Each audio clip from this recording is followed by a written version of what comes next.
Hi mga mi! Gagawa tayo ngayon ng ube flavor na jelly milk. Tipid panghanda at pwede rin na pang negosyo. Maglagay ng 2 liters na tubig sa kaserola. Sunod ay ilagay ang 2 sachet ng ube flavor na jelly powder.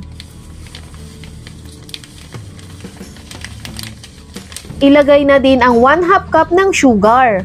Haluin mabuti hanggang matunaw ang sugar at ang jelly powder.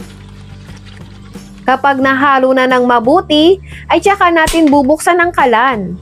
Iset sa medium heat. Antayin hanggang kumulo ang ube jelly mixture. Kapag kumulo na, ay patayin na ang kalan. Alisin ang mga bubbles para makinis, malinis at maganda tignan ang ube jelly milk. Gagamit ako ng 4 ounce na Hinge cup or pwede rin kayong gumamit ng ibang cups kung saan kayo mas makakatipid. Magsali ng 3/4 cup jelly mixture sa bawat cup. Hindi natin masyadong pupunuin ang mga cup para ma-space pa sa ating cream topping mamaya. After mailagay ang jelly mixture, ay hayaan itong lumamig at saka ilagay sa chiller. I-chill ito ng 2 hours. Para sa ating cream topping, ay gagamit tayo ng 1 lata ng creme densada na na-chilled overnight. I-beat lang natin ng 10 minutes over high speed or hanggang mag-double ang kanyang size. After 10 minutes, ay okay na to.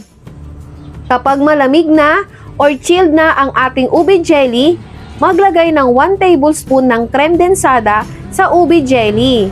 Dapat malamig na yung ube jelly bago lagyan ng creme densada upang hindi lumabnaw ang cream mixture. Kapag nalagyan na lahat ng cream mixture, ay takpan na ang ube jelly milk at i-chill ulit ito ng 2 hours para mag-set mabuti ang cream mixture. After 2 hours, ay ready to serve na ang ating ube flavor na jelly milk. Ang shelf life ng ating ube jelly milk ay 5 days sa chiller. Ayan mga mi, napakadali lang gawin ng ating ube jelly milk. Tipid panghanda at patok na pang negosyo, lalo na ngayong summer.